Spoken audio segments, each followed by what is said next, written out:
Kemudian hadirin dan hadirat yang dirahmati Allah Subhanahu wa taala,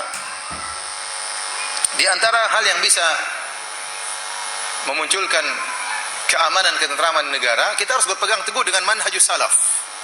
Dengan manhajus salaf.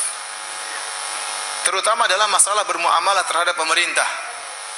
Dan para ulama dalam buku-buku akidah telah jelas menegaskan berdasarkan hadis-hadis yang sahih dan sangat banyak bahwasanya kalau pemerintah itu zalim, maka kita tidak boleh memberontak.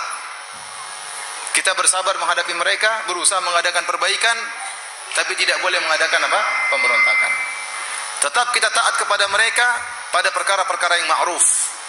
Kalau perkara-perkara tidak ma'ruf, maka tidak boleh taat. Kata Nabi SAW, la ta'ata li makhlukin fi ma'siyatil khaliq. Tidak ada ketaatan terhadap makhluk dalam rangka bermaksiat kepada pencipta. Dan ini adalah perkara yang sangat berat. Taat kepada pemerintah yang zalim, perkara yang berat. Tidak semua orang kokoh memegang manhaj salaf dalam hal ini. Banyak orang tidak sabar. Padahal Nabi SAW dalam banyak hadis menyampaikan akan hal ini. Di antaranya kata Nabi SAW, syiraru a'immatikum alladhina tal'anunahum wa yal'anunakum wa tad'una alaihim wa yad'una alaikum. Seburuk-buruk pemimpin kalian adalah pemimpin yang kalian laknat mereka dan mereka melaknat kalian. Kalian doakan keburukan bagi mereka dan mereka juga doakan keburukan bagi kalian. Kita belum dapat pemimpin seperti ini. Ya. Jadi malam-malam antum setahajud, ya Allah hancurkan itu. Ya Allah bunuh itu, ya itu gitu. Doa. Kita belum sampai derajat seperti itu. Ini saling melaknat antara pemimpin dengan rakyat, saling mendoakan kejelekan antara pemimpin dan rakyat. Para sahabat bertanya, "Afala nunabidhuhum bisayf?" Apa kita perangi mereka dengan senjata ya Rasulullah? Kata Rasulullah SAW, "La, belum, enggak boleh. Ma aqamu fikumus shalat, sementara mereka masih membiarkan kalian salat, biarkan menegakkan salat, maka tidak boleh." Dalam riwayat yang lain, "Ma sallau, selama mereka masih salat." Dalam hadis yang lain, "Illa antara fihim kufran buahan, indakum fihi minallahi burhan." Sampai kalian melihat mereka melakukan kekufuran yang buah, yang jelas. Bukan kekufuran yang takwil-takwil. Oh mungkin gini, kalau begini berarti kafir. Tidak, dia benar-benar kafir. Kafir yang jelas, yang zahir. Kafir yang jelas seperti apa? Contohnya dia menginjak Al-Quran. Contohnya dia mencaci maki Al-Quran. Contohnya dia mencaci Nabi SAW. Ini kufur yang jelas. Baru kalau dia kufur dengan kekufuran yang jelas, boleh kalian memberontak setelah melihat kondisi yang lain. Syarat-syarat yang lain. Untuk memberontak kepada pemerintah ada dua syaratnya. Pertama, pemerintah tersebut kafir. Yang kedua, kita punya kekuatan untuk memberontak. Kalau tidak, maka tidak boleh. Selama dia zalim dan belum kafir, tidak boleh diberontaki. Ini saya tekankan. Kenapa? Karena banyak pemikiran yang berusaha ya meringankan masalah ini. Berontak, ya. Revolusi. Kita khawatir akan terjadi hilang keamanan di negeri kita. Di sana ada orang-orang non-muslim, orang-orang kafir yang ingin negara kita kacau. Ya ingin negara kita ribut, ingin terjadi peristiwa seperti tahun 98, terjadi kekacauan, terjadi pembakaran, terjadi penjarahan dan yang lainnya. Kita tidak ingin seperti itu. Kita berdoa kepada Allah agar Allah menjaga kaum muslimin. Ya, supaya jangan sampai terjadi pemberontakan, terjadi chaos, terjadi pembunuhan dan yang lainnya. Oleh karena saya ingatkan masalah akidah ini. Dan ini menyelisih orang-orang Khawarij.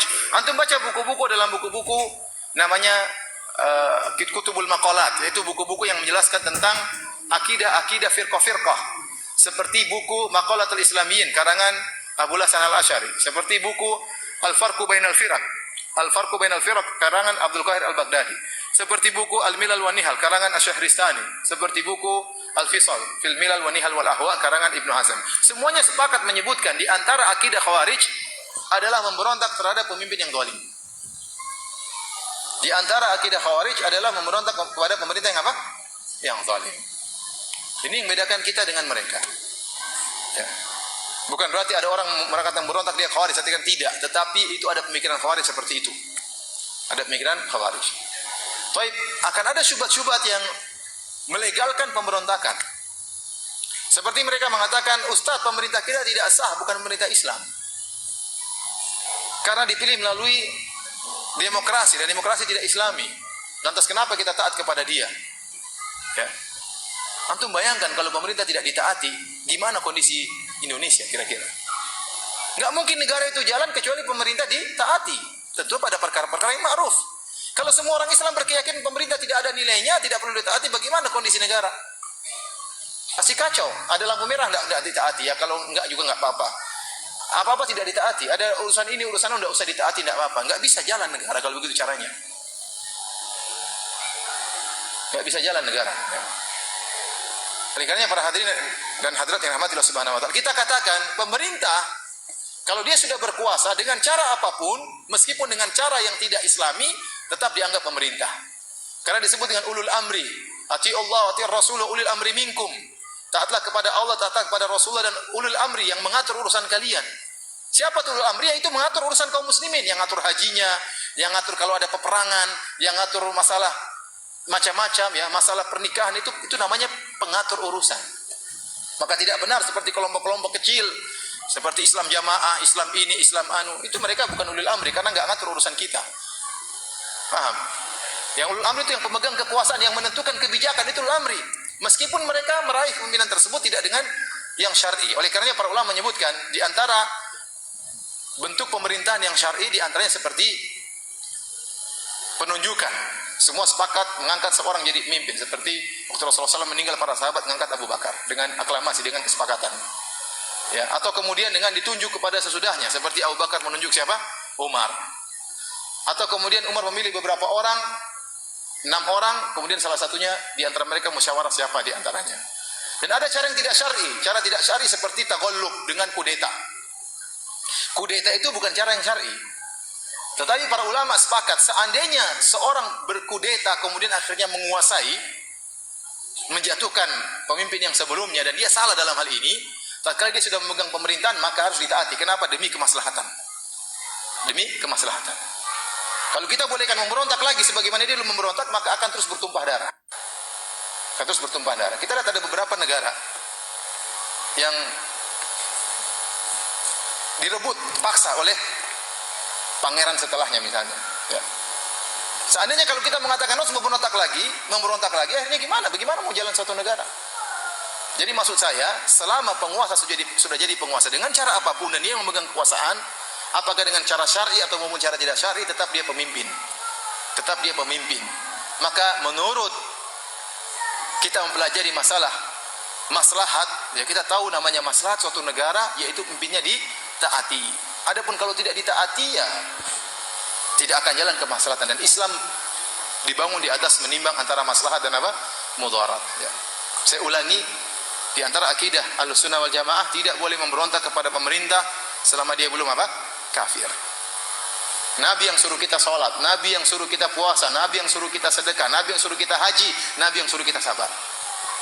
Kata Rasulullah SAW, kalian akan mendapati asarah. Asarah itu kalian akan dapati pemimpin yang hanya memikirkan dirinya sendiri, hanya ngambil duit buat dirinya sendiri.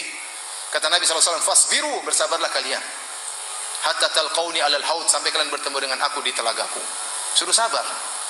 Ya, maka saya ingatkan, jangan sampai Anda kemudian ikut serta dalam merusak keamanan, memprovokasi untuk memberontak. Hati-hati. Silakan menasihati, silakan mengadakan perbaikan, tapi jangan terprovokasi atau memprovokasi untuk melakukan kacauan yang melanggar hadis Nabi SAW. Kemudian ada yang terbunuh, ada 5 orang terbunuh, kemudian berkembang 100 orang terbunuh, dan betapa banyak negara hancur gara-gara diawali dengan usaha untuk memberontak. Contoh Suriah, awalnya pemberontakan kecil-kecilan. Sekarang yang meninggal 1 juta orang pun sudah meninggal, 500 ribu. Terakhir saya dengar 500 ribu berapa bulan yang lalu. Itu yang kehitung, entah yang nggak kehitung berapa. Yang wanita diperkosa, anak-anaknya harus pergi dari kampungnya, terusir, yang meninggal nggak ada yang menerima mereka.